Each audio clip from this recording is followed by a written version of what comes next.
haven't talked a lot about narcissism on this channel because when I do, I want to be careful to strike the balance between capturing the severity of narcissistic abuse on the one hand, and on the other hand, not inspiring an overuse of the term narcissist for all kinds of difficult relationship situations when it actually doesn't apply. However, now that a lot of people have found this channel because they're processing a breakup, welcome here by the way, a video on narcissistic abuse has become important to me for all of you because healing from a breakup with a narcissist brings its own set of challenges and often deep emotional pain.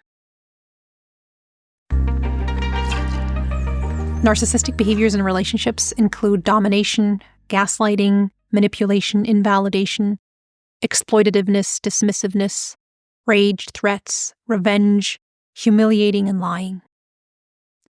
Narcissism comes in different degrees, from mild to moderate to severe. And narcissistic people are characterized by a lack of empathy, egocentricity, entitlement, dysregulation, attachment problems, an excessive desire for admiration, a sense of grandiosity about their own importance, arrogance, and envy. A breakup from a narcissist is extremely difficult because a narcissist won't let you go like a non-narcissistic person will, and you're already in a confused and wounded state to begin with. This is not counting the breakup pain because of all the narcissistic abuse that happened in the relationship. If you're the one who broke up with a narcissistic person, the fallout between you two will probably be worse. And if the narcissistic person broke up with you, your brokenheartedness will probably be worse, although both is present either way. If you've broken up with a narcissist, they'll perceive this as a huge blow to their ego. That's what they'll be focused on. It doesn't look good to get broken up with. And their first response will be rage about this narcissistic injury. They'll also not be willing to let you go. They won't accept the breakup for a long time and try to get you back. This is called hoovering because they'll try to suck you back into the relationship like a vacuum cleaner. And even when they've accepted the breakup, they will probably continue mini hoovering just to see if they still have the ability to exert some sort of control over you. They might say everything you ever wanted to hear from them, only it won't run deep and it won't be genuine. They'll send you a hurricane of texts. And if you let them, they'll talk to you for hours, trying to manipulate and gaslight you into thinking that you've got it all wrong, that you don't understand, that this isn't the right decision, that they don't want this, they don't deserve this, and on and on. In essence, they can't tolerate that they can't control you anymore, that you made a decision without them. It goes against their need for domination. To protect their hurt ego, they'll probably also get other people involved and tell family and shared friends a twisted, vindictive version of what happened. And if it's a divorce, it gets messy really quickly with all the things that need to get done when separating a married couple, custody and asset battles. If the narcissistic person was the one to break up with you, it can feel like you're being tossed aside because they found someone else. And usually that's the only circumstance under which a narcissistic person would break up with someone, is that they found a new source for attention and validation. And that doesn't always have to be another person. It could also be a new job or something else. Now let's look at what can help you heal after breaking up from a narcissist. Number 1, give yourself closure. One of the difficult things about breaking up from a narcissistic person is that you won't get closure from them. They'll try to continue their domination. They won't apologize. They won't understand you. And you won't find common ground for the narrative of your relationship and breakup. That's why it's important for you to give yourself closure. Write down your perspective on what happened. Include a list of everything that wasn't okay and why it's good that it ended. Write down what you learned for the future. Honor the wisdom and discernment you developed as a result of this relationship. You allowing yourself to know what you know is the best closure you can get and give yourself after a breakup from a narcissistic person. Number 2, set boundaries. Because of their lack of empathy, narcissistic people aren't able to genuinely perceive another person's needs and autonomy. And because of their sense of entitlement, they aren't able to respect boundaries, even when they're informed of someone else's needs and boundaries. They know how to pretend to respect boundaries, but when it comes to the actual moment of respecting them, they won't be able to do it. Most likely, they'll even blame, shame, attack, and criticize the other person for voicing a natural request or reminding them of something that was previously agreed upon. This means that a lot of what you know about reciprocal, secure, authentic relationships doesn't work with a narcissistic person. You can't get them to understand no matter how hard you try and which technique you use. And without extensive amounts of therapy, they won't change. So you need to switch from, we can figure this out with effective communication, to, I need to set boundaries without getting into a discussion with them at all. This could mean when they ask, what are you doing on the weekend that makes it impossible for you to see me? Instead of telling them what you have planned, you reply with, that's a topic a couple would discuss. We're not a couple anymore, so I don't want to talk about this with you.